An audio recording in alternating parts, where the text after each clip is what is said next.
Welcome everyone to the Avengers podcast, where we talk Marvel, DC, Star Wars, and more. I'm your host Torrin, and with me is my co-hosts Peyton and Will. How's it going? Aloha. Hey. How is everyone? I hate you all. What? Oh my god. Huh? You're so aggressive. Sorry. Just let the little bit of a demon out right there. How's everyone? Torn, you're sick. Yeah, I had allergies on Tuesday, and then I just got worse and worse. I've been coughing up blood and stuff. What? Yeah, I was coughing up blood and spitting out blood and stuff, and I had a bunch of nasty gunk and stuff. Yeah, Peyton thought it's I not was a big dead. deal. So. I didn't think you were dead. You just You thought I was dead. I just went to sleep. I was just taking a nap. You randomly texted us, "I love y'all," and then you just ghosted us for 3 hours. I can't say I love y'all. And then ghost us. It's concerning. 3 hours? What the fuck? It wasn't even 3 hours. It wasn't 3 hours. It was 3 hours. It was 5, to be honest. You have never, not once, just been I love you guys. That's not, you've never done that. It was just out of the blue, and then you ghost us. I was tired, dude. I was sleepy. But yeah, I'm getting better now. I'm chilling. Oh my god. I was very concerned. We got a great show for everyone this week. We're going to be talking about Ant-Man and the Wasp: Quantumania because we skipped it last week. We also got the news of the week. We got, some Marvel news. Kevin Feige did some interviews. We got some delays, some Thunderbolts casting. Suicide Squad got some new gameplay. So we can go ahead and jump right into that. But there's going to be time codes and in the description of the show notes. So if you want to jump straight to the review, you can do that. And like how we usually do our reviews, it's going to be non-spoilers than spoilers. So, if you want to avoid spoilers, you can go and check the time code in the description. So, but before that, has anyone watched anything this week? Because I haven't seen anything. I slacked through the last couple of weeks. Let's see. Well, past a couple of days, I've been watching this show called Warrior. It was made in 2019, and it's pretty much a historical fiction crime drama with martial arts, and it features Andrew Koji, who if you don't know who Andrew Koji is, he was in Snake Eyes as Storm Shadow, and he was also in Bullet Train. I forgot the character's name. He was the son of the grandpa, pretty much. And the show is actually really good because it's also I'm a big history person, because that's also my shtick, and martial arts as well. And what also makes the show a little bit more interesting is that it's based on the writings of Bruce Lee, and of course his daughter Shannon Lee is the executive producer of the show. So it's really good, and it has seasons on HBO Max, and they recently just wrapped the third season back in November 2022 or October, and the third season is coming out this year, so I'm excited for that. That's awesome. I watched Family Guy, actually. Yeah, I've just been watching Family Guy. I was telling Peyton and Torrin, I don't know, I'd never really given it a shot, because except for clips when I was in 4th grade, I watched it on YouTube because my parents said that I couldn't, and I was just curious. And then hate watching later seasons with my friends in senior year of high school. But now I'm I don't know, I just wanted to see if it was any funny or any good or whatever. And the first couple seasons are actually pretty okay. They're just really racist and really honestly, some of it is genuinely laugh out loud funny, and it usually comes from the slapstick. I think that it's funny whenever Peter falls over really fast, and stuff like that. Like that stuff is so funny. But a lot of the Stewie stuff is not funny at all. And there's just a lot of like statutory jokes and racist jokes. So yeah, that's it really. Those are Torrance' favorite jokes. Yeah. Especially the statutory ones. Yeah. What the fuck? What? Don't pin this on me. What the fuck, dude? You were the one who literally wrote the episodes, dude. Be proud of yourself. You started a revolution. Yeah. Oh God, I fucking hate this show. I hate my life. I hate being here. Oh, I'm fair just enough. kidding. I'm sorry. No. The show sucks. Peyton. No, you're right. Peyton. No, we got a great show for everyone. No, we don't. It's bad. This is gonna be a bad show. Everyone's gonna be divided. It's gonna be painful. No. Hey, shh! Get up off the floor, okay? Okay, I see you got out of your chair. You need to get up off the floor, get in your seat, scoot in a little bit, okay? It's gonna be okay. Okay. Okay. So it's time for the news of the week then? Yeah, it's time for the news. Time for the news of the week. Okay. Starting off with some miscellaneous news. Mortal Kombat 12 is confirmed to release this year. God. Dude, they pulled that out of their ass because of the new Street Fighter. Like, everyone's hyped for Street Fighter. No, they didn't. Well, because Ed Boon, I think he's the type of guy who like doesn't like to say anything until like everything's like really ready. It's not like the new Elder Scrolls were like, hey, we're working on it, by the way. See you in like 15 years. He likes to announce it and then it comes out in like 2 months. But then in like an earnings call for Warner Brothers, they're like, also Mortal Kombat 12 is happening this year. And everyone was like, wait, what? What the hell? I don't know. It's Street Fighter better. No. So, absolutely. What the hell? Yes. No. Absolutely. Just because Street Fighter significantly better. No, dude. Just because Street Fighter 5 sucked. Okay, Street Fighter on the whole, I don't know. I think that their arcade, like their fighting system, is better. I think the only thing Mortal Kombat has is Sub-Zero. I think that's like the best thing that they have is Sub-Zero as a character. How dare you, sir? Wait, what? Sub-Zero is the best Mortal Kombat character. That's fine to say, but you say that he's better than the entire roster, what they have? Yes, dude. Yes, he's better. I said that he's the best. I said he's the best character in Mortal Kombat, and you were like, that's fine to say. And then you were like, wait, it's fine to say. But no, it's fine to think. No, it's fine to think he's the best character to you, but like he's not. Like, I mean, out of the entire roster of like everyone. Yeah, that's kind of crazy to say. And to think it's better than, or it's worse than Street Fighter, you're on crack. I'm sorry. No, dude. Okay, listen to me.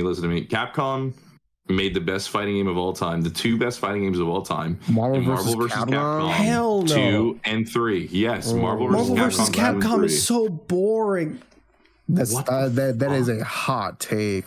Are y'all are so stupid. Wait, no. Seriously. When it comes to fighting games, Marvel vs. Capcom is one of the worst fighting games in existence. Oh, no, it's fucking not. That's why Fighter Z is so good. Because Fighter Z is like Fighter Z, Dragon Ball. Yes.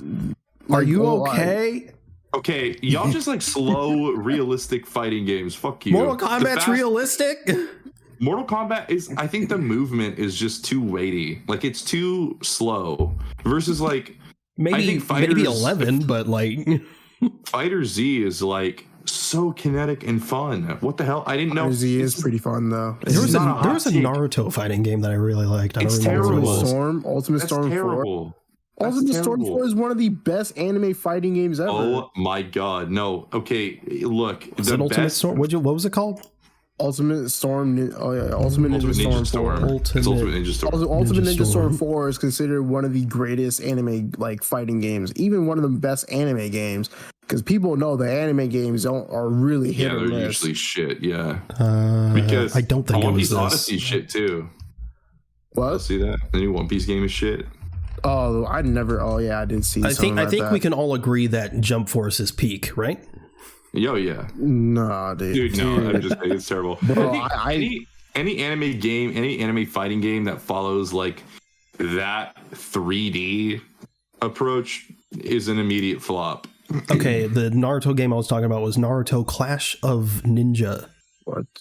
Oh, did you play that on Wii? I think that's the one I played on Wii. I played that one. I like that one. I played that one. I didn't play that one, but I did play like Ultimate Ninja Storm 4, and that's great. I liked it because there was the jitsu thing or whatever they call it that made you a hot anime girl, and I was like, hell yeah. Yeah, when I was a kid, sexy jutsu, sexy clown jutsu. Yeah, when I was a kid, I was obsessed with that because dude, I had the fucking boys being boys. Magazine. Well, it's true. I had the magazine and there was like a huge doggy ear on that page where there was this big ass picture of clone jutsu. Now, of course, it's weird as fuck because it's but yeah, Mortal Kombat 12. So excited because it's way better than Street Fighter. Okay. But we got some DC news. J.J. Abrams' Justice League Dark series has been canceled. Are we surprised? Good. He wouldn't be able to finish it anyways. Exactly. So. Yeah, no. Like, mid-project. He made that deal with Warner Brothers, I don't know how long ago, and absolutely nothing has come out from it. Like Justice League Dark, I don't know, man. I just don't give a shit about anything with his name attached to it. Is not exciting anymore. It's not even like disappointing. It's just not exciting. You know what I mean? Yeah. Like it would be shit though, for real. It probably would, yeah. He ruined Star Wars, and he would have ruined. I'm just kidding. He didn't ruin Star Wars, but he made the worst Star Wars content. He probably would have not made a great stuff. His work's just gotten worse and worse over the years. I can't disagree, unfortunately, because I don't hate the man. He seems like a cool guy. Just as a director, I think he's gotten worse. Has he even done anything recently?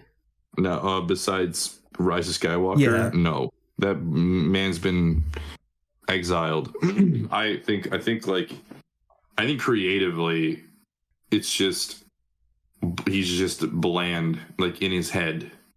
Like I don't know. That's kind of fucked up to say. I'm sorry if you're listening, which he definitely is because we're so famous. I'm sorry, J.J. Abrams. It looks like he's been producing stuff. Like what?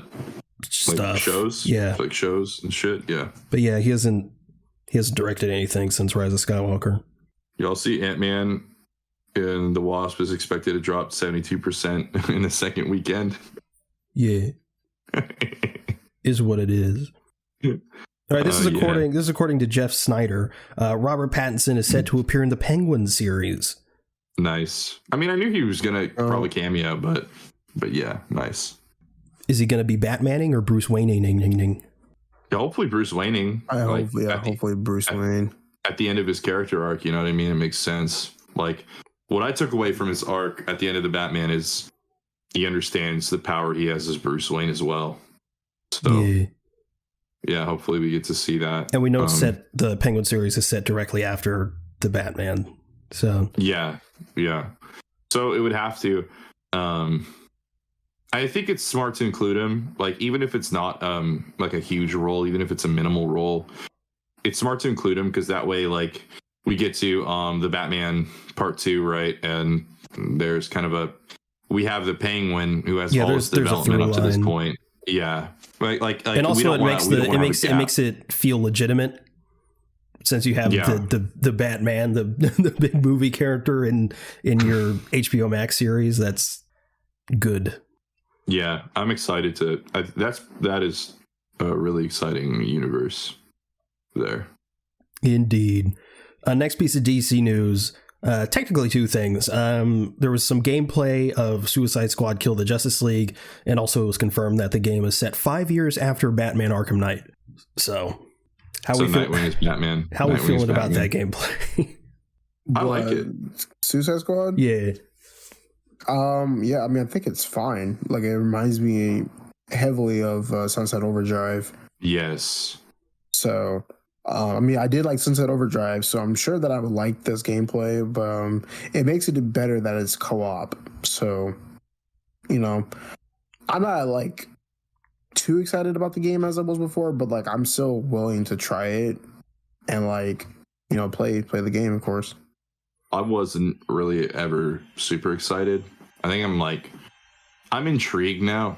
I'm just, you know, the live service shit is just kind of like, at this point, I don't think that it's a model that so many people should be trying to chase after. I understand it's very lucrative, but like, my thing is, it's clear that Rocksteady like cares about making good games still, because the gameplay looks tight. Like, we finally have a game like in this model where the gameplay looks just really fluid. The animations are nice. It seems like there's a really good sense of control over what you're doing. Like, it doesn't look sluggish like Gotham Knights or Avengers was.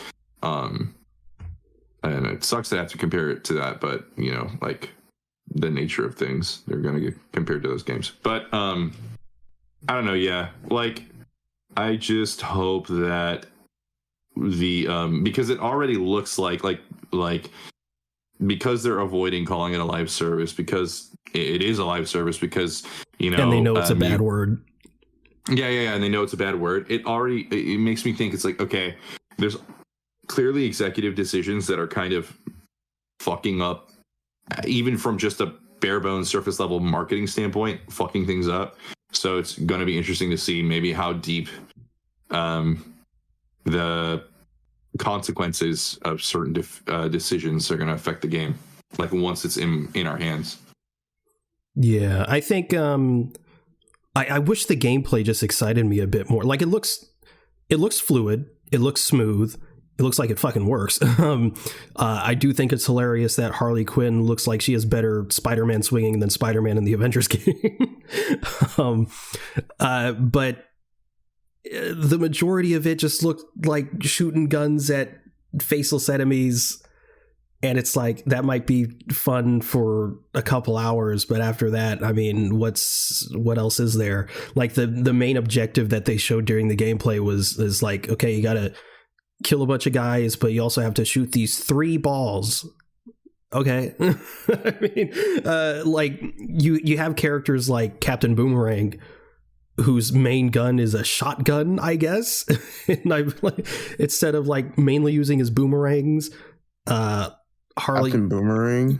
Yeah, like Harley Quinn using guns. I mean, that makes sense, I guess. Deadshot, obviously, and then King Shark is over here, just is also just blasting away with a gun, and it's just like there's less variety than you would have expected. Yeah, it was with the characters and the roster.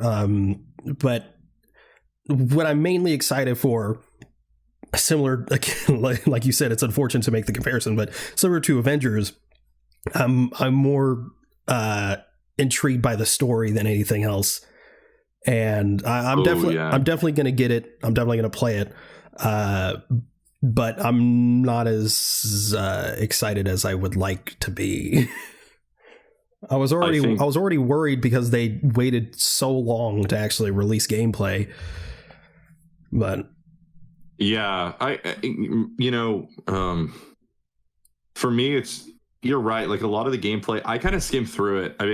I saw the opening where the Flash cutscene, and then I saw Captain Boomerang, Harley, Deadshot, and King Shark gameplay, but I didn't see the objectives. So the fact that it's basically like, I did see them like shooting tanks and stuff, but there was so much more of the video left that I was missing out on.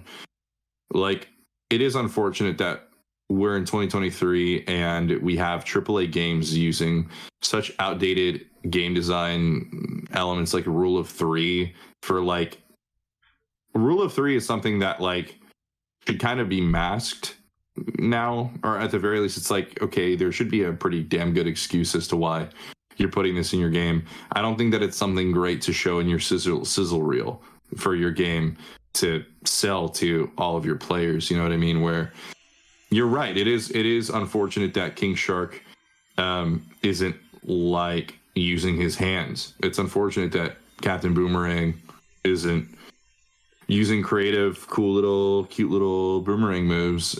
He used his boomerangs, and King Shark did some melee stuff once, but it was only like an animated like execution.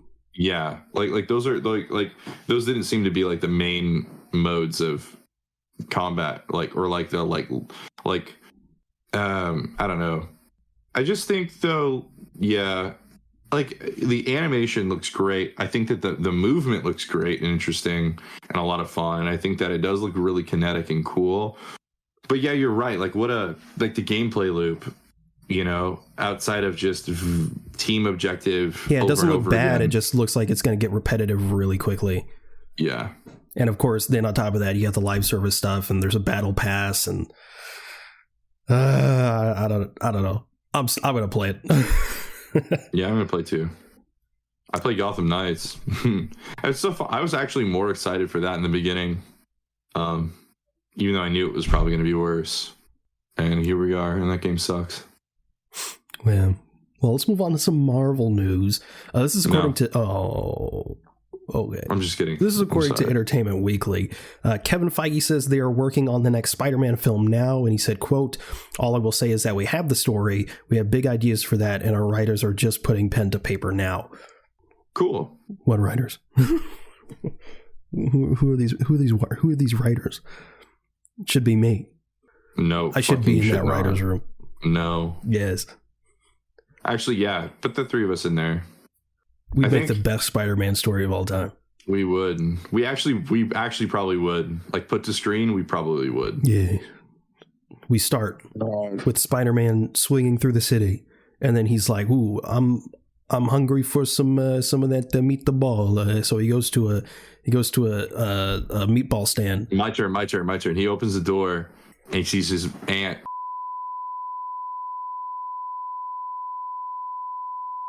And Peter's like, "Mamma mia, I have to join in." All right, Torrin, it's your turn.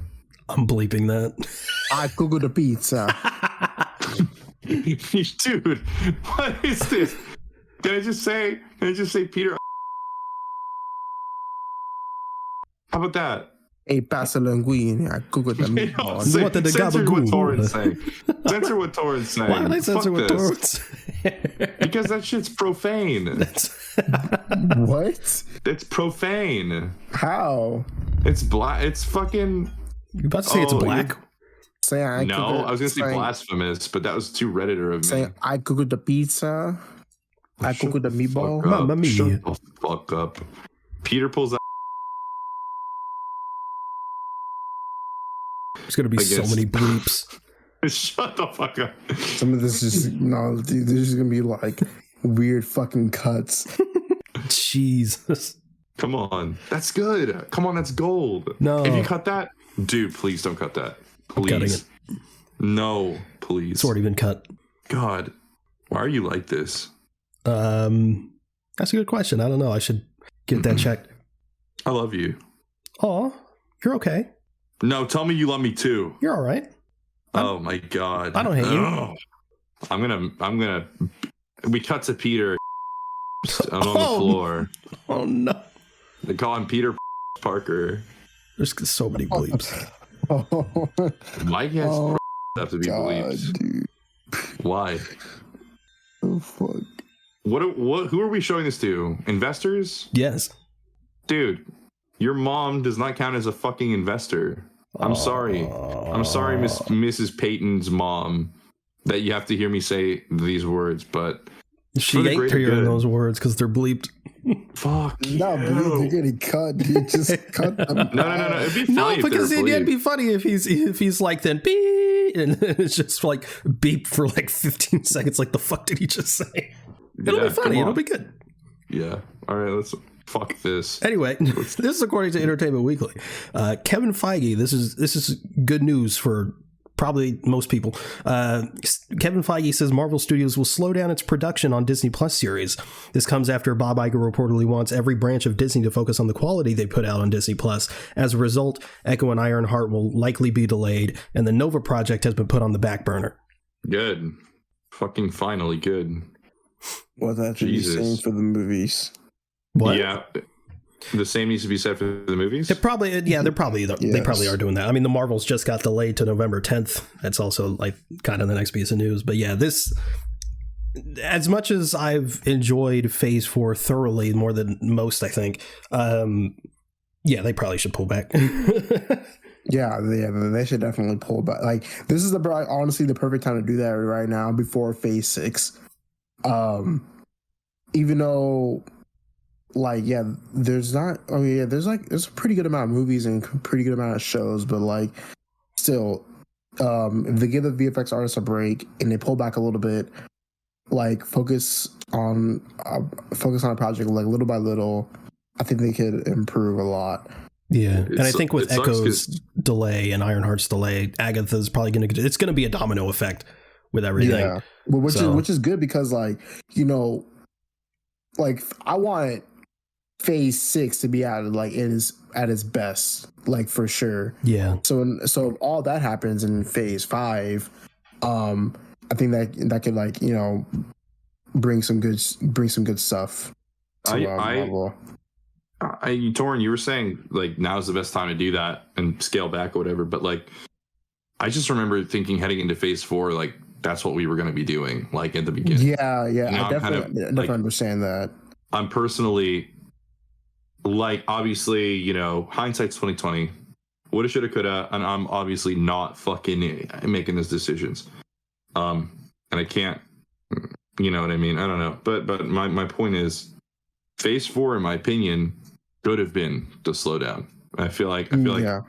And then ramp up at the very fucking end. Like, I feel like all of the points that were made in Phase 4, a lot of the ideas that were brought to us multiple times in projects that probably, like, you know, didn't need to be repeating these things. Like Loki, great. Like the way they fucking, you know, tease the multiverse. But then, like, I don't know. My point is, we just got a shit ton, and like it felt kind of like impotent at the very end of it all. Like things can just kind of feel like, okay, well, like we have more content than we ever have before in Marvel. Yeah. Not only just in a phase, like we have like so much more content. Well, yeah, and that's also like one of the things where it's like now, you know, during Phase 4 is when people are starting to feel the superhero fatigue, and like, you know, there is an oversaturation of Marvel content, only because as me and Peyton discussed in the earlier podcast, that there's no competition for Marvel, so they have the means to push out all these projects, and they are pushing all these projects out because, you know, they're trying to keep track of the delays that COVID brought them. But I think if they were to slow down, people have the means to catch up, and that Marvel can in a sense be like in a pretty good, kind of like in their second prime. I will say that, like, while, you know, there is a little bit of dip of quality, I mean, overall, I still am enjoying all the projects, and while it is a blessing and even a privilege for me to even say that we're getting all these projects and characters onto the big screen, I still would like for them to take their time, invest more quality into the projects, and overall have people, you know, have time for people to catch up, so that way Marvel could be at their best again, or not again, but, you know, better than they were before. Yeah, I think it's fair to have standards. Yeah, as an audience, and especially after the precedent that's been set by Marvel.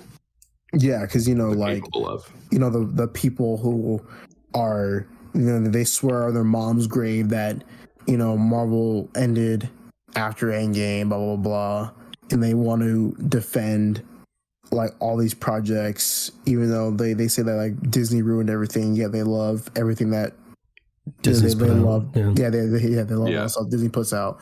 You know, I just find like all that hate to be just very just true ignorance of, like, you know, hey, like, you know, like, you know, like I mean, like Marvel did have a very, very high with Infinity War and Endgame, but like I don't think it's like, I still think that they have very, very much the potential to have that high again back, you know, back in Phase 6.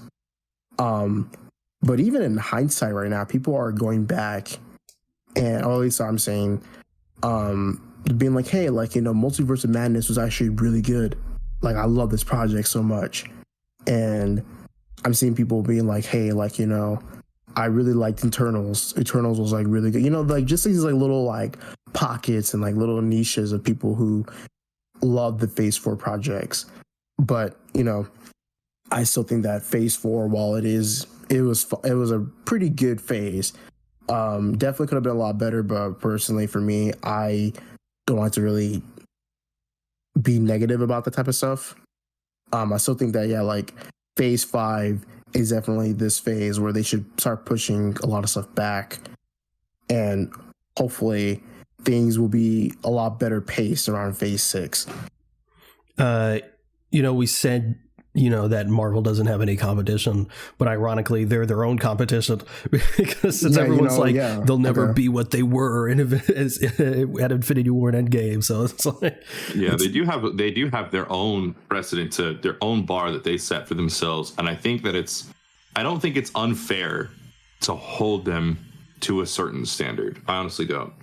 I don't think it's unfair either, but I also do think it's unfair to then compare everything to the highest peak. Like, absolutely. Exactly. Not everything's going to be Infinity War and Endgame. There's just a Infinity War and Endgame also just don't work on their own. Like, period. Like, you go to see Endgame and you haven't seen anything before that, that's a shit movie. It's the thing is like we need to just be cognizant of like all the factors, everything that kind of like goes into these movies and the vision and all that, right? I feel like even you know, I am still a person who will defend these movies and be like, well, you know, like maybe not certain ones, but you know, on the whole, I resent the notion that it's like, oh, Marvel movies are like less than or lesser than, or they're not as substantive. They don't have any substance. They're not smart. Yeah, they're not cinema. They're just carnival movies. And I resent that shit. Me too. And no, sorry, go ahead. So I was gonna say that, like, damn, I just had, oh yeah. So pretty much like Peyton and I talked about that, how people always, you know, praise Marvel, you know, at their highest, and like, you know, they always say like, oh yeah, Iron Man 1, the Winter Soldier, blah blah blah, and how Phase 4 is trash. And like, you know, they always talk about like how Marvel isn't the same after Endgame, but they also just forget that Phase 1, 2, even 3 had some shitters as well. Like, no one ever talks about, like, you know, Iron Man 2, Thor 1, Iron Man 3, even though I do love Iron Man 3. Hey, I love Iron Man 2 and Thor 1. I do too. But generally speaking, they're on the lower tier as far as like the general opinion. No. Okay, look. Yeah. No. Yeah. Thor 2, ass. Okay. Yes. Okay. Yeah. All right, we're good. That's okay. Yes. That Thor 2 is bottom tier, but like I said, people don't want to talk about that because, and I've also said that, like, Captain Marvel was a bomb. That's Phase 3 as much as people want to say Phase 3 is the peak of everything that's ever existed. And so Phase 3 had some shit pacing too, like that weird Ant-Man and the Wasp moment with Ant-Man and the Wasp, Black Panther, Captain Marvel, and Infinity War in that release order and slate. Whatever, I know I got them out of order, but that was just weird as hell. Ant-Man and the Wasp was my least favorite Marvel movie of all time. All fucking time. That's Phase 3. And then it's like, Paige sent me a TikTok of a great creator, Jay Stubes. You probably have heard of her, Will. But Jay Stubes has like really good. She has like really good takes. But she stitched a video of like this guy that I do follow on TikTok. His name is Kodak Cameron, and he was saying like, yeah, like I believe every word that I say is that Marvel will never be as great as it is again. And he talks about like Civil War, right? And of course, like, you know, people were searching his video. And one creator was like, well, you're talking about Civil War, yeah, like we need to build up to get to these movies. Like, why are you so adamant on hyping up movies that need to build up? You know? Yeah, because they don't exist in a vacuum. I think that's the thing. It's like I do think it is fair to compare to older works, and even to an extent, like I don't think it's unfair to compare a movie like Multiverse of Madness to Civil War, because I would say both movies do require a fair bit of context beforehand and a fair bit of whatever to build up. They're obviously different movies trying to achieve different things, but in terms of quality and whatever, like, I think it's fair to say, like, the first episode of a show should still be good. It should still be as good as like episode 7, season 2. And yeah, like, this movie needs build up, or this episode needs a build up. The finale needs a build up or whatever, but quality should still be consistent. I just think it's like, if you're comparing moment to moment, where it's like, oh, like if you're like comparing, you know, oh, we just didn't get any cool epic moments in this versus this. Like you're saying like, oh, Civil War is so cool because look at the airport scene, or Civil War is so cool because look at, you know, the final fight. Versus, you know, you're looking at whatever, like another thing, and it's like, oh, well, this doesn't have this moment. Like the best it has is this. You know, I don't know. You kind of lose me there. Yeah, I definitely understand about that. But yeah, I don't know. Like I said, it is definitely like not only a blessing, but like a privilege to have like. Do you even have like a universe such as like, you know, the MCU just going as far as it can with how many characters and storylines they're able to put onto the screen? But it's just like, you know, and even someone said on like Instagram that like, because there's an oversaturation of projects, that there are projects that are bound to like suck a little bit. But that isn't to say that like the fact that we got to however like 23 projects, and there was a couple like duds, but none of them were like truly like the fact that they have that kind of track record 23 movies in is ridiculous. Like, yeah, compared to Alien, compared to Terminator, compared to any other franchise like that. Like Lord of the Rings, it was gonna happen at some point. No, yeah, and like I will say though, like, it is still fair to criticize it for being at a low point, or to think that it's at a low point. I don't think that it's fair to be toxically negative. I also don't think it's fair to be toxically positive. I think definitely. Just be, as long as we understand, you know, we're understanding the nuance, the context of everything, like, and you know, we are. I think it's like, that's probably the most important thing is like as long as our takes aren't so fucking as people's takes aren't so fucking brain dead as like, oh, you know, like Marvel is just, you know, like they're too big to fail, or they're too whatever, or like it doesn't matter that we have bad movies. And I know that's not what y'all are saying, but to say that like, but to say, oh, like we should just deal with it, I think is not fair. And then on the other end, I think to say like, oh, Marvel fell off after Endgame. Marvel will never be as good again.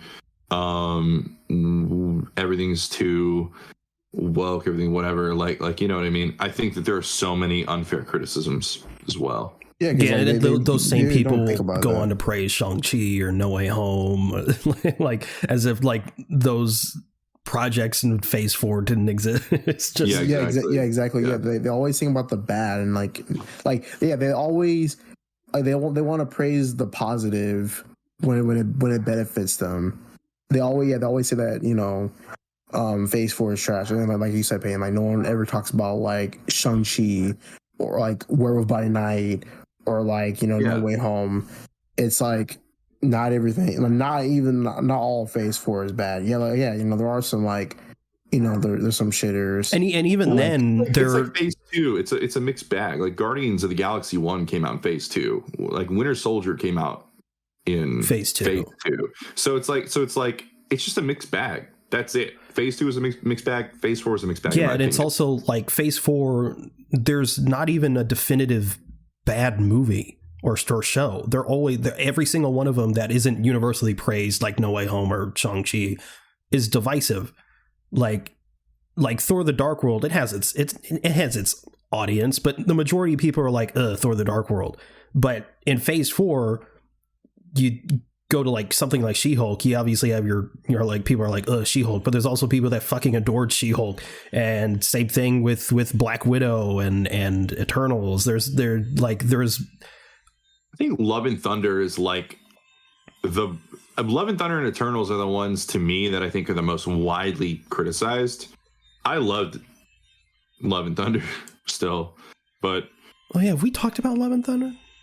I mean, Torn and I have. We made a video, or we had a podcast on it. I also loved Love and Thunder. I thought it was fucking great, but whatever. I thought it was better than Ragnarok. I thought it was better than Ragnarok. I thought the story was better, but I didn't think it was as funny. But yeah, I thought it was funnier and better. I thought that the Zeus stuff was the funniest thing in Marvel. I think that is like, okay, I'm sorry, people are mad that Marvel's trying too hard. Also, the floating head, that's a joke. That's a fucking joke. There's no way that the VFX is just bad to be bad. Like it's making fun of like old 80s, 90s like composition, shot composition, you know, like putting in your little over the actual film cell, shit like that, like and it looking bad. Like that's the point. I don't know. And people are like, Thor: Love and Thunder was just hard to get through. Like fucking how, bro? Like I don't understand. That movie was a fucking like. That is popcorn movie. Like Love and Thunder is. Well, it doesn't make any sense because it's just Ragnarok. And people are like, it was so bad. I'm like, did you watch it? Oh my God. I saw a comment. It was regarding Quantumania. It was before the movie came out. It was like early reactions and stuff with like content creators and whatever. And someone replied, it was like, was Ant-Man and the Wasp Quantumania, was it overly comedic like Love and Thunder, or was it mostly serious like Ragnarok? I was like, was it mostly serious about Ragnarok? I was like, did we watch the same movie, bro? Ragnarok mostly serious? Are you kidding? No. It's so funny because like, I think so many people give Ragnarok so much credit. It's not. I don't know. I think Love and Thunder was more emotional even. Like even though it was kind of like I don't get emotional watching Ragnarok. I really don't. Does? Like it's so funny. He goes like to like Odin dies and he turns to fucking dust and they just stand there and then Hela comes in like off jump. Like I adore that movie. It's one of my favorite movies in the MCU, but in no way is the story either more compelling or is it more serious or more emotional than Love and Thunder. Like Love and Thunder, people are like, the cancer. People use humor all the time to cope, especially with something like cancer, and they treat it completely serious. Like, oh my god. No, yeah, it's a huge rabbit hole. But I mean, for me, like, I've rewatched Ragnarok like twice a year for the past few years, and it just gets lower and lower every time. Even before Love and Thunder, I don't know what it is. I loved it when it came out. It was my favorite Marvel movie when it came out. And then it's just like that movie to me is hard to get through for me. That movie is. Sorry. Huh? I was gonna say, like, I don't know if y'all talked about this because I went to go do something, but it doesn't break the movie for me, but it kind of annoys me. Is like the auto-tuned like Hulk voice. Oh yeah, that always annoyed me. I know. I clocked that the first time I saw it in theaters. I was like, "Why does he sound auto-tuned?" Yeah, no. And I literally told my friend about it because we were in like high school at the time. I was like, man, didn't the Hulk auto-tune thing bother you? He was like, what? I was like, yeah, he's auto-tuned. He was like, he was. I was like, he was very clearly auto-tuned. Yeah, it's very like it was like very like robotic-y. And then I remember texting Peyton about it. I was like, yo, like, did something happen with the Hulk's voice? Like, I don't remember seeing that like in the theaters. Yeah, and I was like, thank you. Yeah, it's because I thought it was crazy. It's like more just regular, like instead of more like primal like screaming and stuff. There's so many more opportunities for Hulk to just like fucking talk for the first time, and like the way that they approach that, there's such sharp like changes in pitch, and it's really interesting. Also. I really hated it. I hated it at the time, and I don't know if y'all caught it. I mean, I was not really online around this time, really. So must have been nice. I don't know. In my circles, though, it was like, oh yeah, like the visuals, like they were like Guardians of the Galaxy. This movie reminds me of like, what the fuck are you talking about? This movie is like it's just because it was in space and it was colorful. Yeah, it is colorful, but it's still like flatly lit. Like as flatly lit as Avengers 1. You know what I mean? Like I think and you know, I know that we've talked about this, and I tend to give these movies credit when it does come to visual, you know, their aesthetic, the lighting, or whatever. I try to give them more credit. Yes, Civil War is gray as hell, but I think that it's that, at least in that case, in that movie, it's a stylistic choice, and I think that it is to its benefit, as well as Winter Soldier. I think those movies, it's to its benefit. Ragnarok, I don't know, not so much. Maybe this one I give a little less credit to, because I think it's just like, I love Taika. I love What We Do in the Shadows so much. I love Jojo Rabbit. I was on the fucking Taika train before, you know, Ragnarok came out. I love What We Do in the Shadows. I think it's so fucking funny. But and I don't think that he's not talented. I think that Ragnarok is a great movie. I just personally fell off for me after a while. I think Love and Thunder is really, really, really good too. But I don't know, man. I just think that people will look at Ragnarok, and like, there was so much hype during that time. I think it definitely has to do with also just like the 2017 was like peak Marvel for a lot of people. Like 2017, 2018, those are like, that was peak Marvel nostalgia. Like that. Those are the years we have nostalgia for as Marvel fans, because like, I remember just during those times, the hype was just undeniable for everything. I mean, 2016 through 19. Yeah, everyone was so hype. You know, 2017 in general was just a very solid year. Yeah, 2017 was Logan. Guardians 2, Spider-Man, Ragnarok, and Logan. Oh yeah, yeah. So, what the fuck? 2017, amazing year. 2018 was Captain Marvel, Infinity War, Deadpool 2, Ant-Man and the Wasp. Yeah, and Black Panther. You said Black Panther? Did I say Black Panther? It's Black Panther. It was Black Panther, Infinity War. Yeah, Black Panther. 2, I think I said something else instead of. Yeah, Captain Marvel was 2019. Yes, that's right. And then Endgame, and then Spider-Man Far From Home. Yeah. It's so. And then X-Men Dark Phoenix. Oh god, it's so funny because everything else surrounding MCU besides Logan and Deadpool were all terrible. So there was so much hype around MCU too. But now we're in 2022, and yeah, okay. My point, I think, Phase 4 is as mixed of a bag as Phase 2 is. There's just more content, so it feels like it's easier to get tired because there's so much more this time around. I think it's fair, and it's also easier to kind of forget about the ups when there's like, there are a lot of good things, but there's also a lot of bad things, and it is just in general easy for people to focus on negative things. So I think it's understandable. Oh fuck, man, I don't know. Like now we're in a time in 2022, or 2023 we're in now, but last year we were in a time where the Batman kind of came out, and it kind of like shook up everything again. You know what I mean? It's like, oh, okay. And then the stuff behind the scenes happening now. Gunn is in charge, and you know, Snyder Bros aside, like, Gunn's in charge of DC now creatively, and Marvel also is struggling to live up to their own sort of like bar that they set for themselves. You know, they got really excited. I think they just got really excited. Yeah. Now that Endgame's over, we can get weird. And then, you know, that's fair. Creatively, I would fucking too. It's like a kid in a candy store. But, and the introduction to Disney Plus, it was like, we can do fucking anything.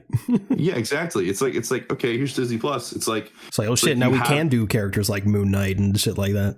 Yeah. And I think it's interesting because I'm sure it was an excuse used internally to kind of leverage Disney to let them do all that weird stuff, because it's on something as like, you know, it's not the big screen, it's Disney Plus. So like, let us do this. And I think that mentality bleeds through also in the quality of some of these projects, where it's like, oh, like, well, you know, it is Disney Plus though.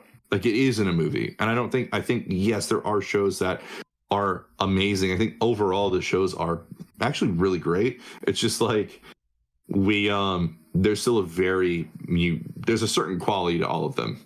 You know, you can't really deny it. It's not necessarily negative, but it's kind of like, this is like TV. You know what I mean? Like, they all even have a similar tonality to them as well, in a weird way. Like, I don't know if it's production, I don't know if it's whatever, But like Moon Knight, if someone showed me a clip of Moon Knight, someone showed me a clip of Falcon and Winter Soldier, someone showed me a clip of WandaVision, someone showed me a clip of whatever, and I hadn't seen these shows, I didn't know they were shows or whatever, I would still think that they're all at the very least like in the same league as one another. And if they showed me like Multiverse of Madness, you'd be able to differentiate. That's different. Like that's bigger, you know, and it is bigger. I guess my point is we just had so much Disney Plus, and the fact that it was streaming service, straight to streaming, you know, use that as an excuse to make this stuff, like, is kind of reflected in its quality, in my opinion. Yeah, we gotta move on. Yeah, yeah, we went on a huge tangent there, didn't we? Yeah, we all hate each other. Kind of needed to. And some of the stuff we're gonna say is gonna go into our review of Ant-Man. Well, also, yeah, we agreed a lot there, but we're gonna disagree in a minute. Yes, this is gonna be. I'm gonna be fighting for my life here. Except, hold on, this is according to Deadline. Stephen Yeun has been cast in Thunderbolts in a secret role, and it's rumored that he'll have a major role in the MCU moving forward. Mr. Negative. No, man. He's not gonna be Sentry. No shot.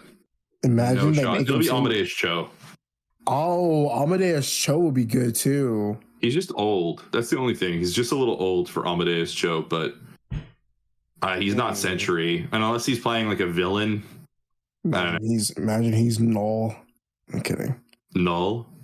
Dude, they introduced Null in Thunderbolts? Jesus Christ. That's the big bad. It's Null. And They'll be the new Taskmaster. They'll just quietly replace Taskmaster. You know what? You know what? I'd actually be down with that. Me too. If they made him comic book accurate, I'd be down with it. I'll always say though, I'll always maintain that the Taskmaster in the Black Widow movie worked for that movie. It didn't need to be different, you know? Yeah, it's fine. But moving forward, I could have played it better though. Absolutely, you absolutely could. You would have filled out that suit so nicely, dude. What does that mean? I'm just thinking of his. You know, is it because I'm a bigger male? No, dude, it's because of your bulge. What the hell? That's getting bleeped. Are you kidding? Why the hell would that get bleeped? God, you're not fun anymore. You're not fun anymore. Why can't it even be slightly okay, just fuck it, go on, move on. This is according to Deadline. Another one? Yeah. Marvel will begin gearing up for the casting process for Fantastic Four this month. The focus will reportedly be casting Sue Storm first and then building out the rest of the team after she's cast. Yes. So why do we think they're doing this? Is it because of like chemistry, or are they doing like a Sue focused story? Because I wouldn't hate that. Because like, well, okay, look, I follow this Fantastic Four stan, and she said that, yeah, like, you know, Sue Storm is like, yeah, being the focus of the Fantastic Four. She's the heart. She is the heart. She's literally the core. And literally, the Fantastic Four should be a family-driven story, and that's why all the ones are just bad. Because they weren't family focused, they're focused on Reed Richards. Yeah, Reed, he does have. Here's the thing: Reed should carry his own stories, but at the same time, Reed is not the most likable individual, and I think like he ends up changing because of Sue. You know what I mean? Like, yeah. Sue, like, it's Sue putting up with Reed's bullshit. It's Sue keeping Ben and Johnny from fighting with each other. It's Sue doing all this stuff, you know? And like the character moments that come from that and the character development comes from that on her part is like really important and integral to the stories. Like, I'd say that her and Reed are both equally important. But a Sue-centric story would be great. I honestly just think that they're casting Sue first because they cast Reed, everyone will be upset. Sue, they'll at least be able to get, like, not everyone will be upset, but people will be upset. No matter who they cast for Reed, people will be upset, and people will be very fucking vocal about it. With Sue, she's like second most popular, I would say, or second, like, I don't know. My point is, they announced someone for Sue. Like, you know what I mean? It'll soften the blow of whenever they announce someone for Reed. That's true. People, they'll get out front with a good hype announcement. You know what I mean? It's like the hype of, oh, Fantastic Four is being cast.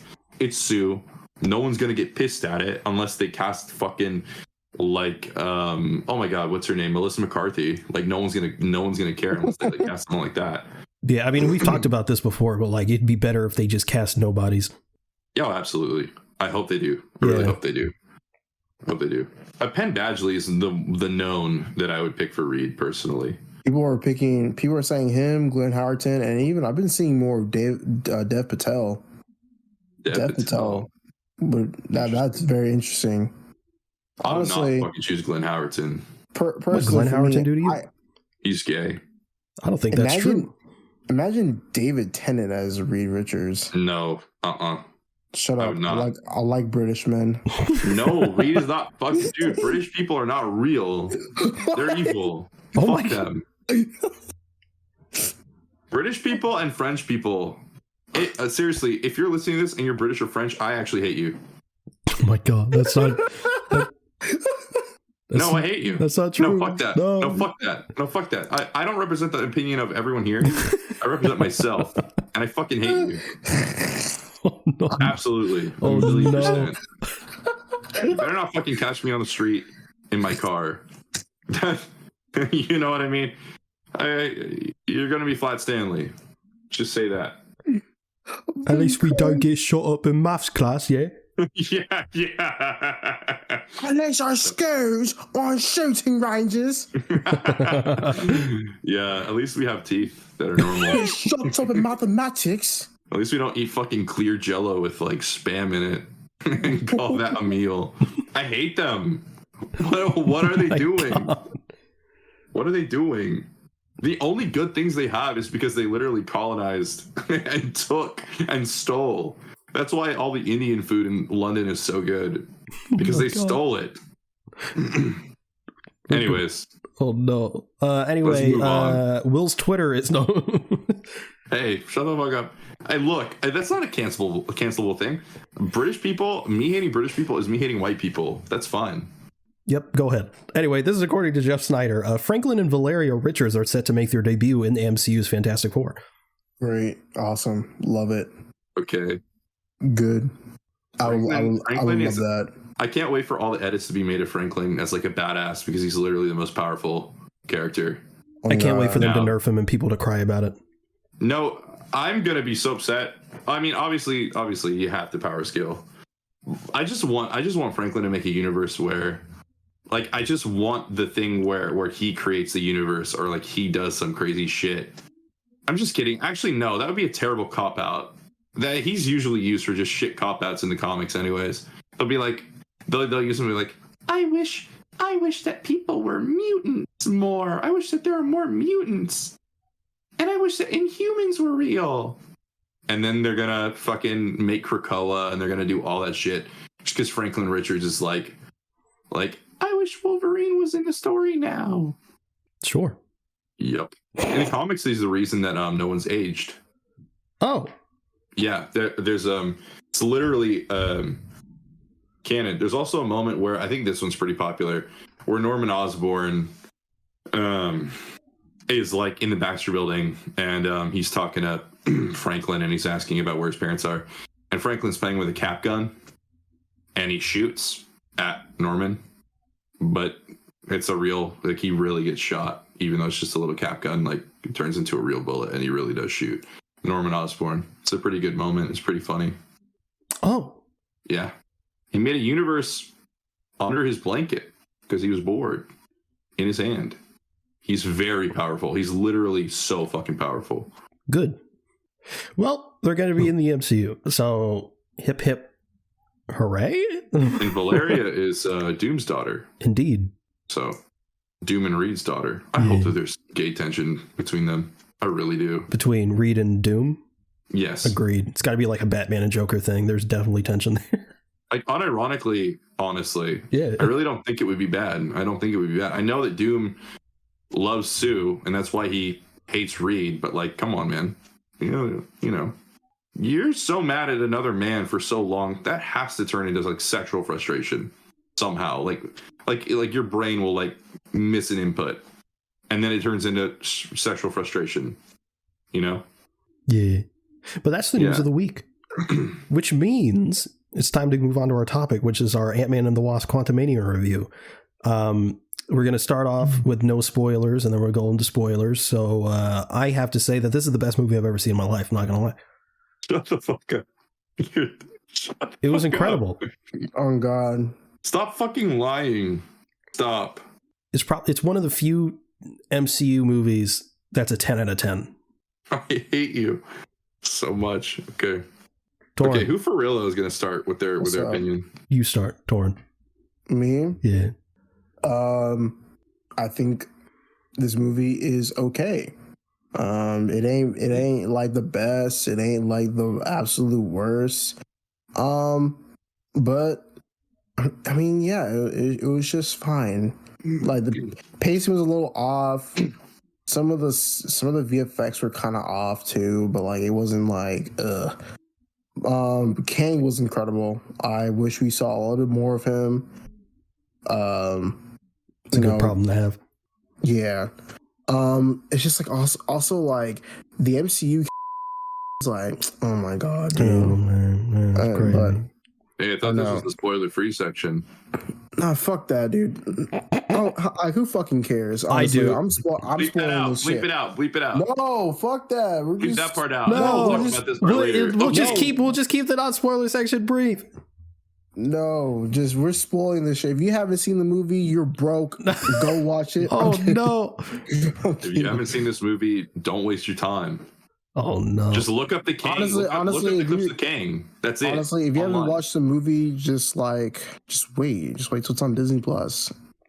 But for real. just look up YouTube compilations of Kang whenever they come out. Like, just see all of those moments. That's it. That's all you need. I mean, really? Like what? Like who? Like what other parts of the movie did you like? Me? Yes. I like the Kang thing. I like Kang and Kang. Outside of that, what did you like? I like There's more Kang. so much of the movie is not Kang, and I think that y'all. I'm gonna confront y'all about this. What did you? Okay. Well, this is hard to do without spoilers, though. Well, then let's get into the spoiler part. Well, okay. But basically, I didn't even get to finish. okay. Sorry. Keep going. Go ahead. So I'm like, overall, I think the movie's just fine. Like I said, it wasn't the best. It wasn't the worst. There are definitely some things that could have made the movie a lot more interesting. Regards of pacing and the story, the writing was, I think it's okay. There's just definitely a lot of things that could have been better about this movie. Like I said, I wouldn't call it, like, people calling it ass or calling it like the worst Marvel movie they've ever seen. I wish they're dumb for saying that. But yeah, I just think the movie is fine. That's it. I would have to say that I think the movie is pretty decent. It's certainly not top tier Marvel, like in the slightest, but it's also, I really don't think it's like one of the worst. Like it's semi bottom tier, I guess, but even then I still enjoyed myself, and at the end of the day, that's kind of what I'm here for. And obviously can't get into spoilers, but like, yeah, I thought it was fine. I'd have to give it like a 7 out of 10. Oh, 7 out of 10 is fine to you? I mean, it's a good fine. No, dude, I enjoyed my. Okay, well, the way I rank things, it's like it's mostly enjoyment, and then there's an objective sense. As a movie, I give it like a 6. No. What I'm saying is, there's a whole, like, you're calling 7 decent. 7 is like really good. 8 is great. 9 is amazing, and 10 is perfect. On an enjoyment factor, I'd give it an 8. I had a blast. As a movie, I'd give it a 6. Okay. So I'd average it out to about a 7. Oh, okay, that makes sense. Yeah, I think I would call it bottom tier. Like, I really wanted to like it. I was so excited to start it. I don't know. I think it's bottom tier. It's still not as bad as Ant-Man 2, and it's still not as bad as Thor 2 to me. I would put it on my enjoyment level of Black Widow and Captain Marvel. To me, those are bottom. Like, I think Ant-Man Quantumania is bottom 4 easily. But I will say Kang is amazing. I think Jonathan Majors brings such a weight to the movie. Like for all of my issues that I had with it, the one that was not an issue was I still took Kang seriously. And I know a lot of people are kind of, maybe not agreeing so much on that. But I still don't think that they did anything to like fuck up Kang or hurt his presence going forward. I think Kang is excellent. Seriously, really good. Yeah, I agree. I agree with all you just said about King right there. All right. Yeah. Wait. What would you rate it, Will? 5.5 out of 10. Okay, let's get Let's get into spoilers. That's fair.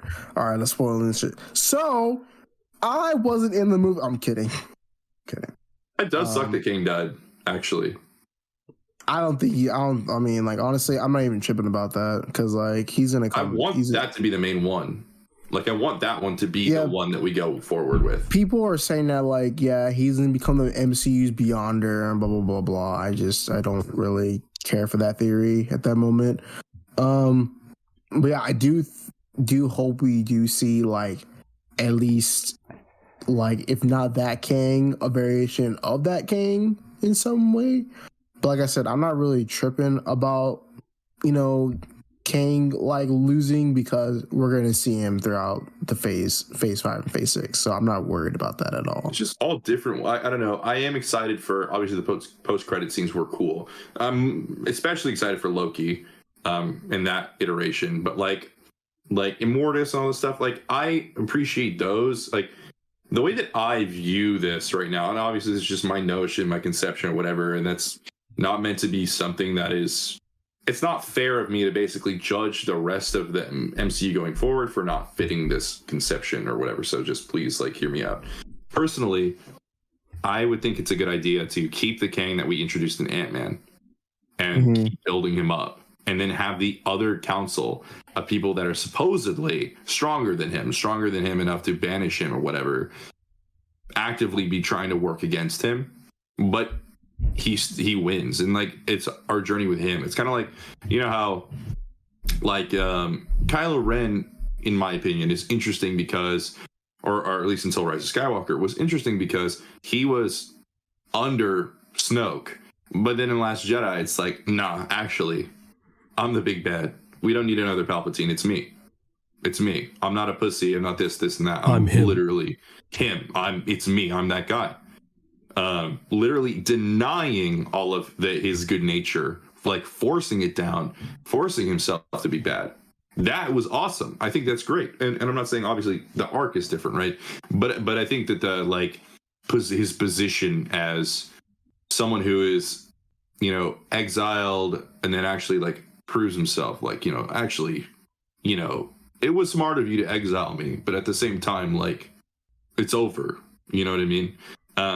But I know, like, they could be doing something where they just show us a million Kangs, and then finally in Kang Dynasty and Secret Wars we get our big one. And if 15 minutes of Kang in Ant-Man 3 was enough for me to get excited about this iteration, I'm sure that whatever iteration they end up on as being the big bad will be given substantial development. Yeah, whatever it is, Jonathan Majors is gonna kill it.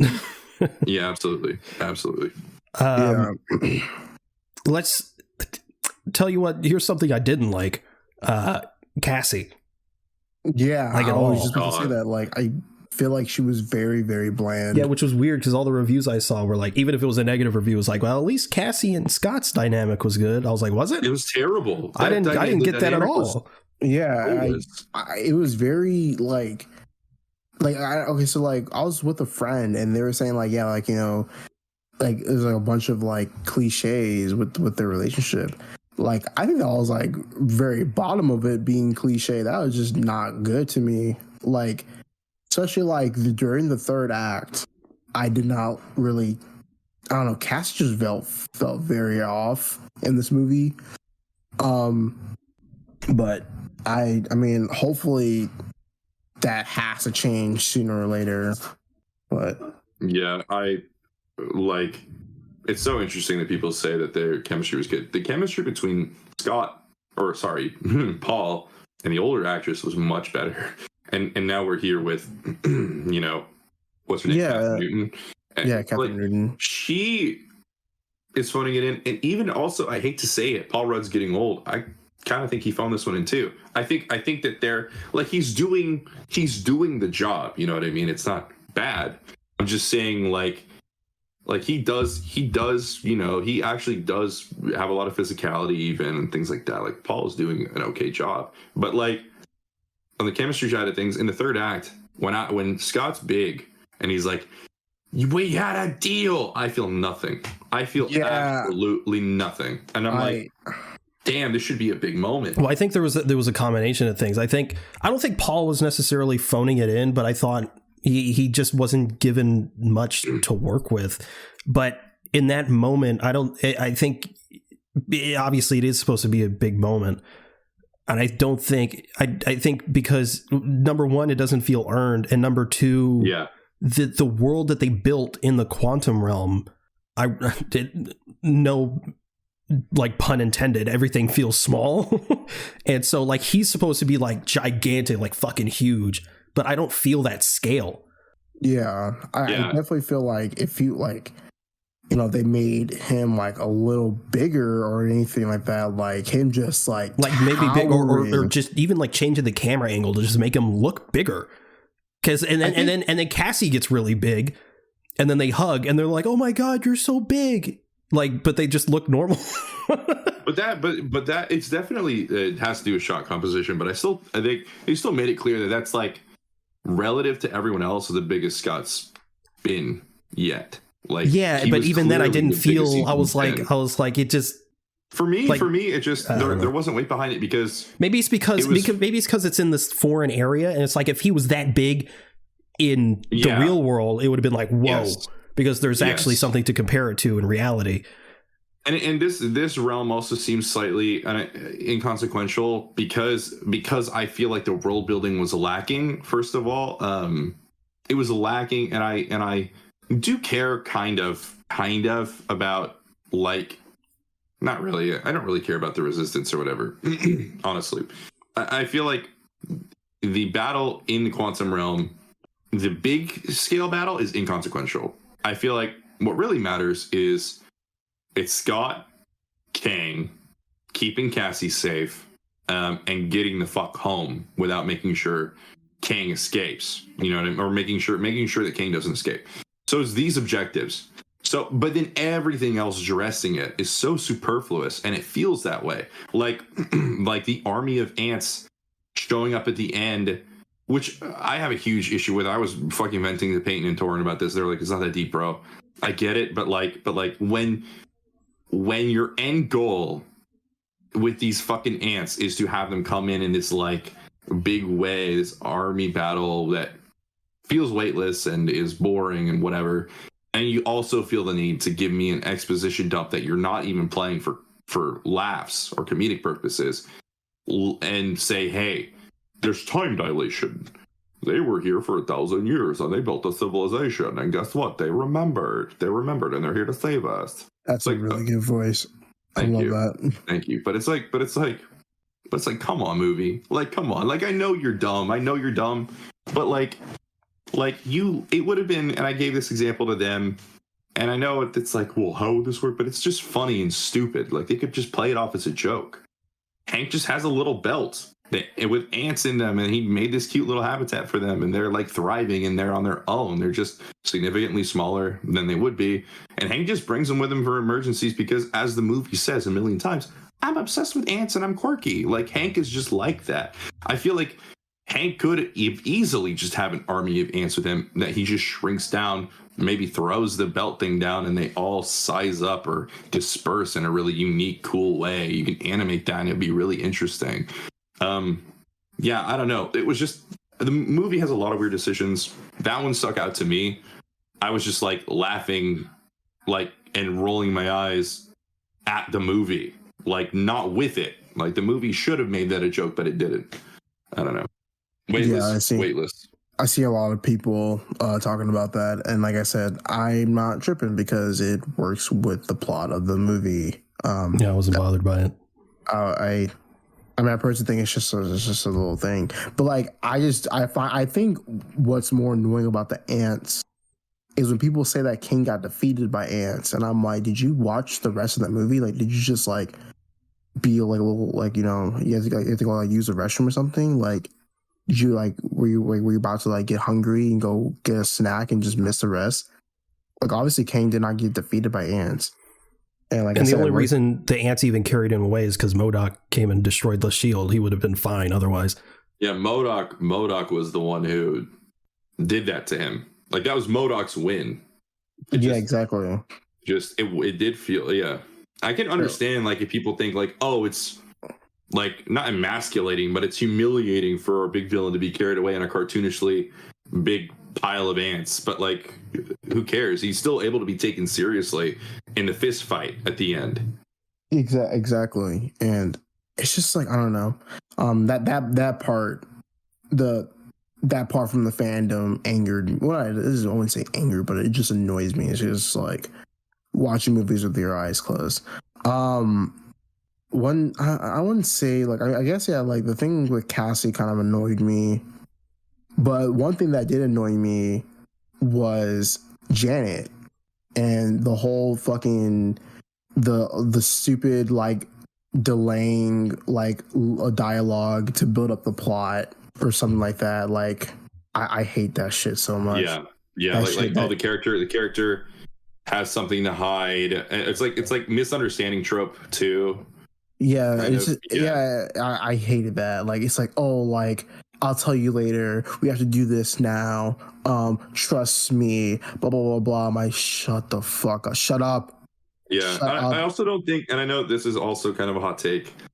Personally, I don't think that it was acted very well on her part. Also, like, oh no, I agree with you. I thought that Janet's characterization was frustrating. And not to say that like she's been all too particularly interesting before. I really don't think Janet has been that interesting. I think it's always felt to me it's like, oh hey, look, we have Michelle Pfeiffer here. That's always how Janet has felt to me. Not to be like a cynical like piece of shit about it, but you know, now there's their chance to do something interesting with the character, and the movie's telling me, oh, like this is a huge deal for Janet and whatever, and obviously it would be for her character, but it's not selling that to me, not selling it to me. Yeah, you know, I'm being told these things, but I'm not feeling it personally. And especially like there was a scene where like Evangeline Lilly was crying after I think Janet talked, and like not like she was actually carrying the scene, because I don't think Evangeline Lilly did an amazing job either, but she did her best to make that scene feel more emotional than it would have been if she wasn't like forcing herself to cry. Because Janet, like, again, Michelle Pfeiffer's performance there just was kind of lacking. Like, I don't know, like, and I know I'm getting into nitpick territory, but I think that actually I think these are big moments. Yeah, I don't think that you're nitpicking. I honestly, like, I actually agree with the criticism of how, like, you know, you want the scene to feel emotion, and it wasn't doing that for you. It's a major character beat as well. Yeah, I think, you know, and like me and Peyton were talking about this too. Like, Evangeline Lilly was just like a character, like she was just like an NPC in this movie. She barely did anything, and like when she did, she like got like smacked around.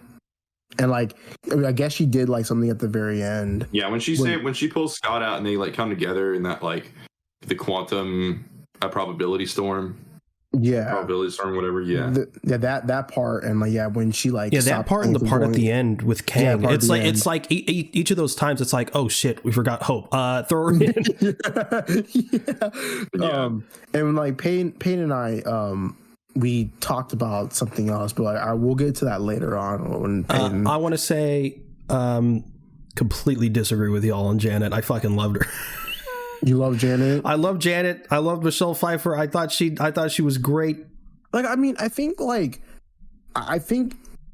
I'm just not a fan of that thing of like of her saying like, The yeah, trope. you know, yeah, the trope. I'm not a fan of that, but I think I didn't even feel that really. Like I acknowledged that it was there, but it didn't feel overbearing to me. I don't know. I think that like this is just a difference in like taste, because like I feel like we're all here acknowledging that these are like less than ideal things for the narrative to have. Like me, I know y'all said, you know, I'm not really tripping over like the exposition dump of the ants and the end of the movie, because like it's just a little thing. But like nonetheless, it's still kind of messy, and it's still, you know, whether or not you're able to overlook it is a different thing. At the end of the day, it's just kind of like, you know, in my opinion, it's extra work for an end that really wasn't worth the effort. And also was kind of boring to sit through the expo dump. And then things with the trope with Janet's character, where it's like Torn and I, you know, we notice it, all three of us notice it.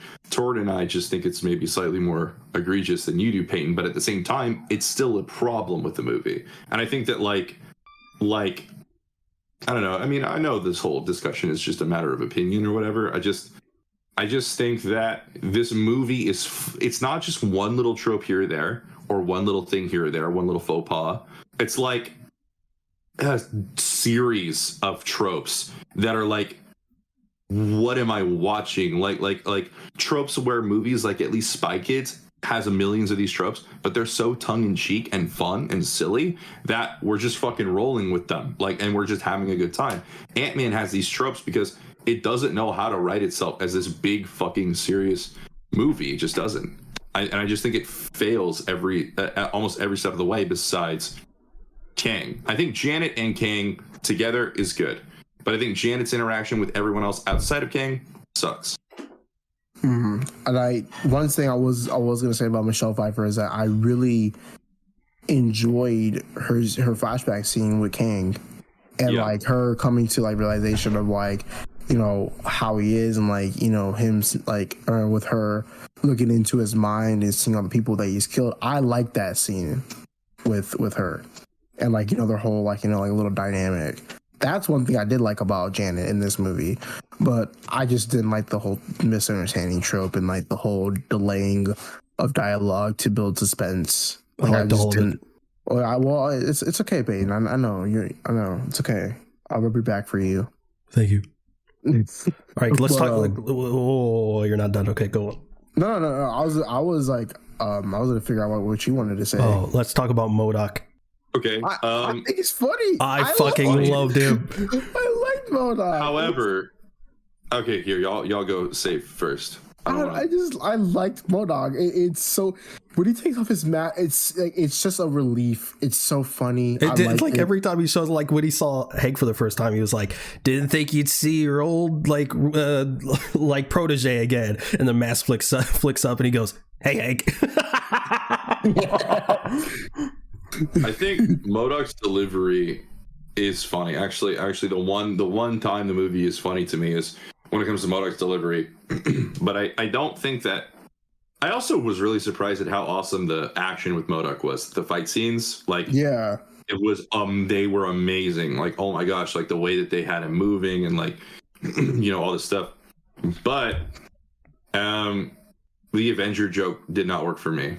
I did not think that was funny. I don't know. I didn't think that, like, I think like his whole like not a dick thing was cringe. Like, I actually thought that was like Cassie and me. That. Oh yeah, I love that. I was like, look at me. I'm such a dick. Cute. I love that. I don't know, man. I it just felt like at that point, it just felt like the movie was kind of throwing. Like, you know what I mean? Like it just. It's never too late to be a dick. Which is a fine thing and a cute thing to carry over, but like, I don't know, man. I'm not over here getting like rooting for MODOK in this like deathbed repentance thing. Like, I know it's not that deep, but it's also just not funny to me. So it's just kind of in this weird zone where it's just kind of like an awkward thing the movie does and has. And now, not only that, but we can't see MODOK in the future, which sucks. Because I think that was about him. I do. That was my one gripe with him, is that he fucking died. Fuck, man. MODOK is like a top 10 Marvel character in the comics. No, he's not. Yes, he is. He's so funny and weird. Dude, yes, he's so dumb, bro. Like, that's why he's good. That's why he's good. Bro, you know he's not, dude, bro. Listen, Torin. Like, he could easily come back. Like, they could write around that, but come on, man. Come on. You have to listen to me, dude. Dumb characters are better. I was joking. Okay. Good. Yeah, I do agree. We got to see his little butt cheeks. I mean, dude, that was so fucking funny, actually. Dude, they're glazing. He was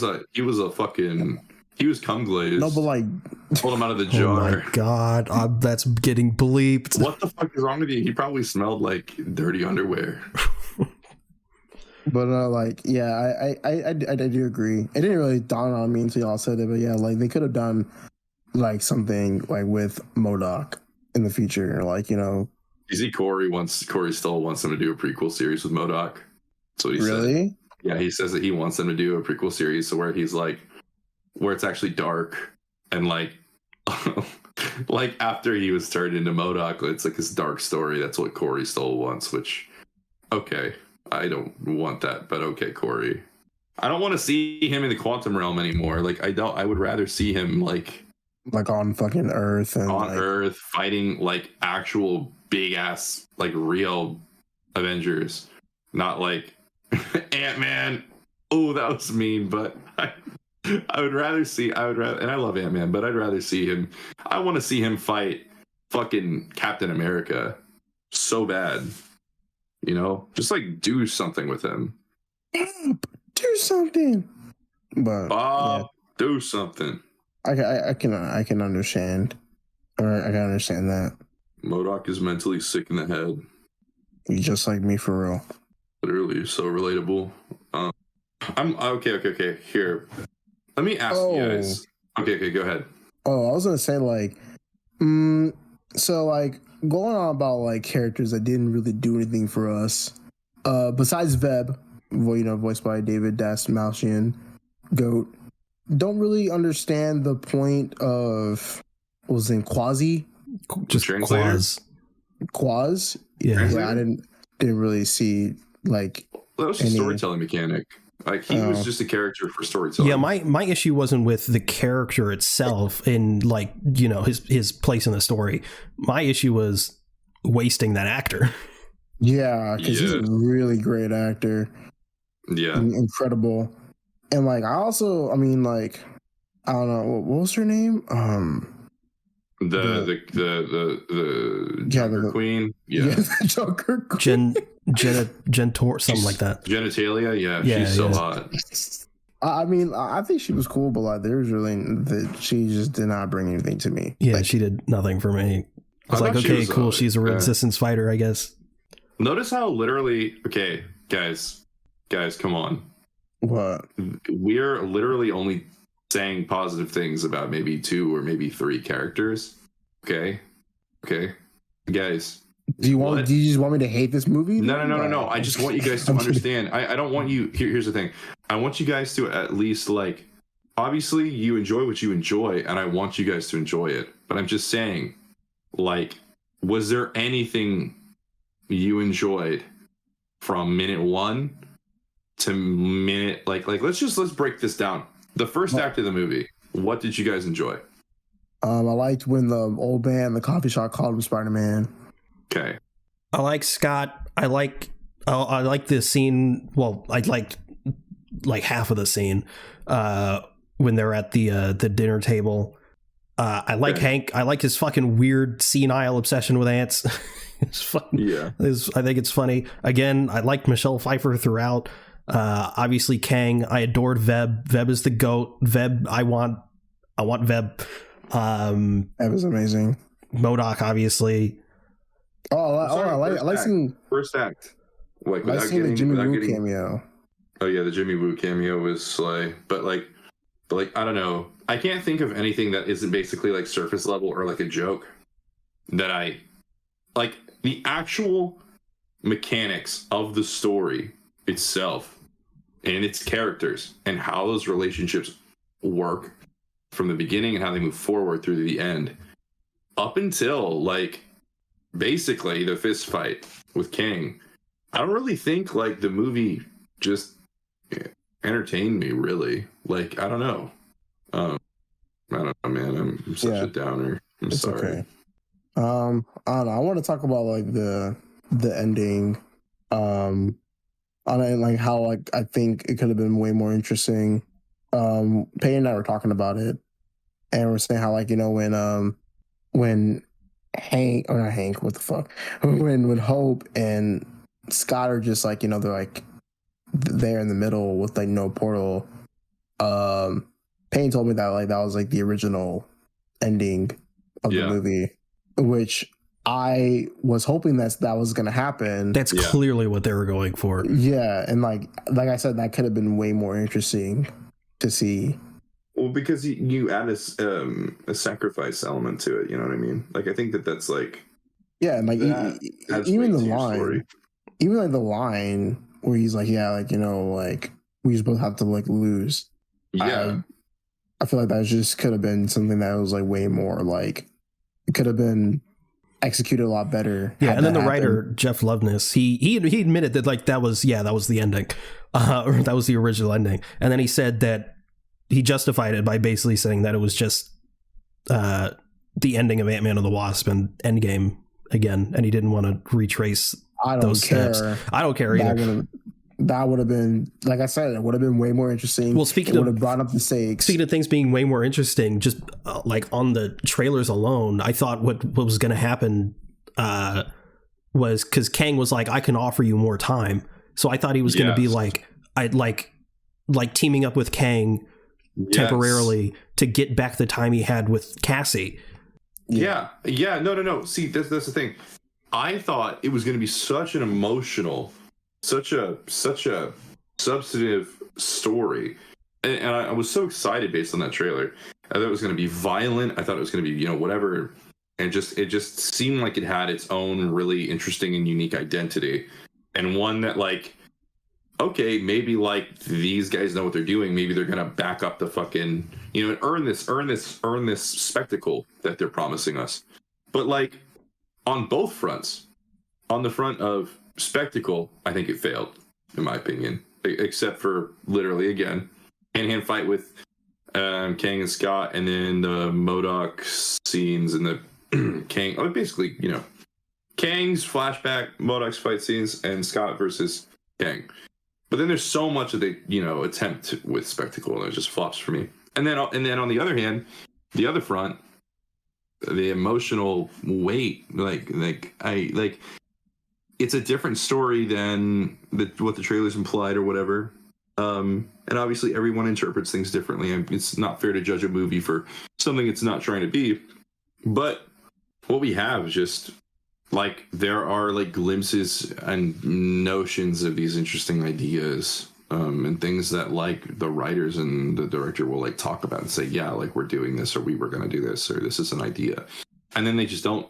They either don't do anything with them, or what they decide to do with them is just so bland and ends like so abruptly. Like, I don't know, man. I just wish there was more full frontal. MODOK full frontal. Yeah. Well, MODOK was not full frontal. He was full. It was full Bactal. Bactal, yeah.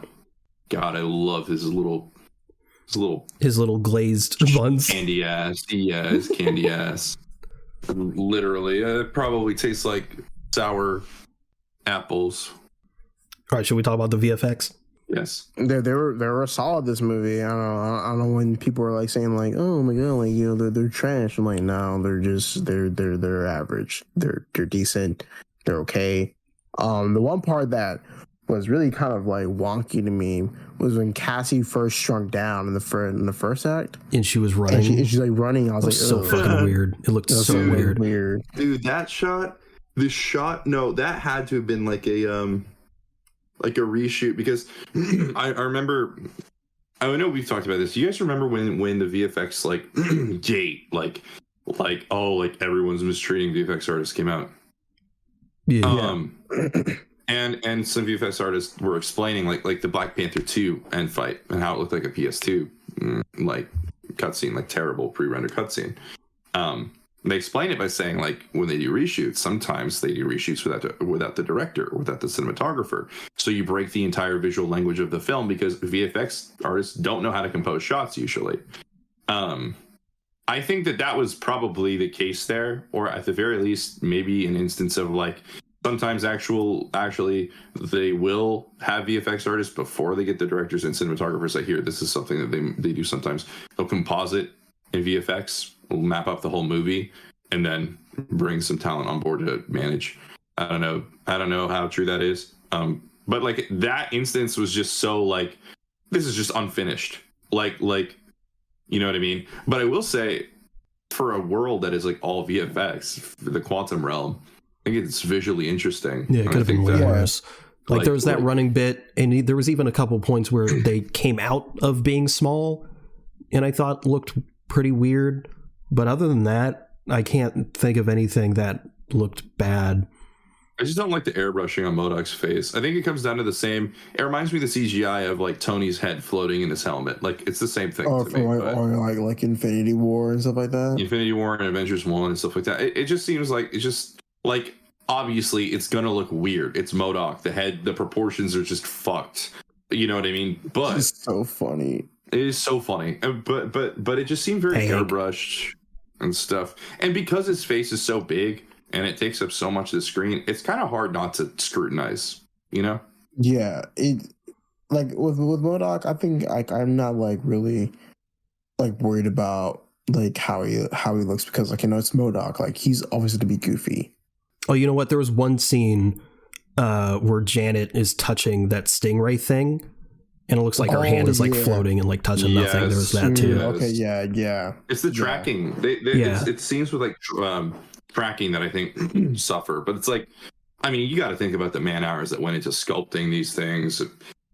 You know, the lighting, the everything like that. Like, you know, it is still so impressive, but it's just like, yeah, things could be a lot better. Yeah, for sure. And I think part of the problem is like, and I've tried to defend it for so long because I think the technology is just fucking incredible, but it just hasn't been used right. It's been used right a couple of times, but on the whole, including this and a couple other things, the volume, a lot of this was filmed on the volume, and I think that's part of the reason why everything just feels so small and just not big. It doesn't feel like a universe. Everything feels like a tiny set. The volume is meant for smaller scenes too, anyways. Yeah, but then when you try to do something like this where it's a whole fucking world, it doesn't come across correctly. And obviously it's been done well, like with the Mandalorian, fucking phenomenal. And the Batman, of course, is fucking, I mean, top tier. Yeah, but then you have stuff like Obi-Wan and this, and it's just not utilized well. It's not supposed to be. I don't think the volume should be used as like a crutch. I think it's more of like a tool. It's a tool for I think it's a circumstantial thing, and that's why the only times it's been used well is by the same cinematographer. Who pioneered the technology in the first place. But I guess a silver lining to that is I forgot who it was. I think it was one of Marvel's producers. I don't think it was Kevin Feige. Said that they're gonna stop using the volume as much. So the volume is an amazing fucking leap in technology. I think they just gotta. It's like when green screen came out for the first time. Like people didn't really know what the fuck to do with it, but now obviously it's everywhere and people get it and know how to use it and use it to its to the best of its ability. And now the same transition is going to happen with the volume. Like people are like, oh, we'll try to use this in this way, and it's not going to work. But eventually down the line, it's going to be good.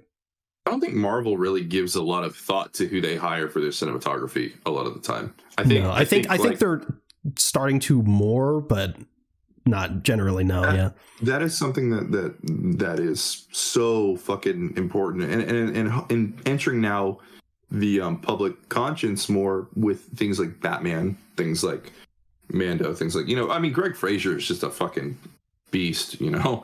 When you got this one guy doing two, I mean, the Batman is one of the most beautiful movies I've ever seen in my whole life. I can't, but you know, not every Marvel movie has to be, you know, whatever.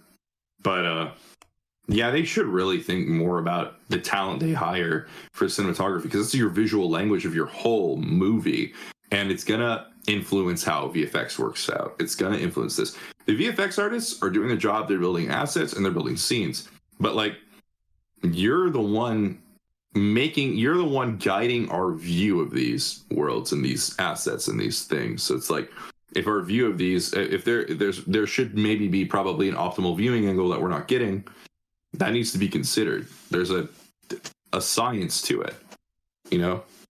Yeah. But I think that's all I had to say, I think. I enjoyed it on the whole, but like, yeah, obviously it wasn't fucking incredible. It was just whatever, but I enjoyed myself. I don't know. Yeah. Yeah, it definitely has its flaws, but like it is nowhere like one of the best Marvel movies. Also, I wanted to like say something about like the one part that also was kind of weird to me. Like, it's also just going back to like Cassie and her chemistry with Scott. With Scott is when, you know, both of them are like big and they're like, hey, like that, and they go to hug each other and like they're having that little dialogue thing. I that's just so weird to me. It's like, why are y'all big for this long? It does not look right. It looks like I did not like that at all. Oh, you know what part I really liked?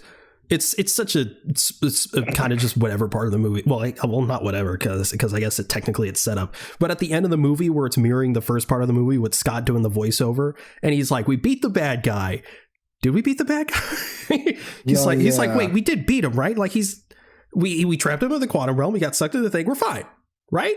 But he said something bad was going to happen, and if he didn't get out, everyone's going to die. Did I kill everyone? Oh shit! Like I thought that part was fucking great. I actually hated that part. I hate you. I'm sorry. I just didn't think. I don't know, man. I thought like, I don't know. It's like, this is because you didn't watch it at a fucking theater, and yeah, that's it. That's the whole reason. That's. I bet you that's part of the reason. I guarantee you. No, it's not. Yes, it is. You watched it on a tiny little screen with you. No, I didn't. I watched it on TV. You watched it on TV. It was filmed with a tiny little screen. With no other distractions, in complete darkness. I watched it. Nah, it's not the same. The movie. No, listen to me. That's why I wasn't saying anything weird about the audio or the visuals. However, I was as receptive to the story as anyone else. I was literally attempting to like it. I wasn't just going in with a blank slate. I was like, I am looking for things to enjoy. I found very little. I don't know, man. The whole movie just, again, it felt like a throw. This one, to me, actually felt like everything the haters fucking complain that Marvel is. This movie's that for me. Multiverse of Madness was kind of for me, mainly because of the writing. But in this case, it's writing and execution. In this case, it's just a fucking, it feels just like a nothing burger with like Kang. Like really good sauce. Like Kang is like really good sauce, but the patty's still dry. The bun's kind of stale. You know what I mean? Like, you know, it's still a fine meal. Like I'm still like full after I eat it. It just didn't taste the best. Like, I don't know. But yeah, 5.5. Still good. That's still good in my opinion, I think. So like, not good. Maybe it's just like, it's okay. It's okay. It's okay. I had a lot of fun with it. Good. 10 out of 10. Piece of shit. You're going to hell. 10. You're going in the jar. Oh, you're going in the jar. That's getting bleeped. You've been a bad boy. You've been a bad boy. It's getting bleeped. What part? All of it? Yep, all of it. The whole episode. Okay, what the fuck? I can't have fun anymore. You remember that one episode? I do remember that one episode. I said this is getting bleeped. Okay, that was I wanted that to happen on purpose because I knew you were gonna bleep that. I just thought that would have been a good little bit, but yeah. If you don't bleep I give it a 7 out of 10. Absolutely stupid. But then again, I don't think I've given an MCU movie below a 5. So yeah, dude, I think that you should probably go back and see the other MCU movies you've given a 7, and then be like, I watched Thor: The Dark World recently. That's a 7? No, it's a 5. Okay. Thor: Dark World at least has Loki's Loki's character. That's good. That's it. Iron Man 2's a 6. Justin Hammer makes that movie a 10. Ant-Man and the Wasp is a 6. See, like, people keep talking about Justin Hammer, but I don't really get the like whole thing about Justin Hammer. I find him pretty annoying. Dude, Justin Hammer is the heart of the fucking movie. The heart of the best part when he's like, I don't know if you noticed this, but I don't speak Russian. That's the best part of the movie. I know my favorite part. I just like all the parts with him and Ivan, and the little scene where they're sitting down and it's like, you want your bird? It's the bird. It's this. We got you the bird. I want my bird. Like, I want my bird. So good, so good. He's such a fucking prick. I love him. He's such a like. Yes, the Elon Musk cameo. Come on. No, it's just funny because I think that Sam Rockwell like knows. You know, he knows that he understands the assignment and he plays it so well. I don't know. He's gay. I haven't seen Iron Man 2 in like a few years. You're like, dude, don't you understand? The point is, he's gay. Yeah. Yes. I just like that he also dances really well. Yeah, Ant-Man and the Wasp: Quantumania is a 7. Black Panther is also a 7. So I don't like Black Panther as much as most people, but it's the rest of the movie. Okay. One flop with Killmonger killing his girlfriend, and maybe some pacing flops. Is it weird that I don't remember that? I gotta rewatch Black Panther. Dude, the Killmonger is just the whole reason I think that movie sucks is because, or not sucks, the biggest demark is that like they have a villain who's has such a legitimate point of view and like has such an amazing point, and then they're like, remember, he's evil. And then they just have him kill his girlfriend and shoot her and Claw at the same time. Me with Falcon and the Winter Soldier. The hell? That show was good. Oh yeah, I guess Carly, yeah. Yeah, exactly. They delegitimize like characters, and then Ultron. Yeah, like he should wipe Ultron out humanity. Different. Ultron was different. No, he wasn't. He wants to wipe out humanity. That's a great cause. You're so stupid. Bro, I don't know what you're talking about. It's because he went on Twitter. That's why. Yeah, he went on Tumblr. He went on 4chan. Yeah, he saw 4chan and was like, "Oh no, they gotta go." He saw the was the Brendan Rodgers thing out at that point? Did Brendan Rodgers happen? I don't know what that is. The main incel who went on that. Yeah, I think so. Yeah. Okay, because he probably saw that and was like, "There's my inspiration." Ultron is an incel. He has no strings on him, so that's not getting bleeped. Me calling him an incel is not getting bleeped. Why would that get bleeped? What are we? Do we not want to offend the incel? No. That's not what I'm saying. What I'm saying is, it's literally so inoffensive, just like the other shit I was saying. I don't know if that's true. Who would it have offended besides your grandma? Black people. I was a dude. You can't just recontextualize. You said the hard R several times. Shut up. No. I'm just talking. No. You can't just do this to me every fucking time. I'm normal. I'm not racist.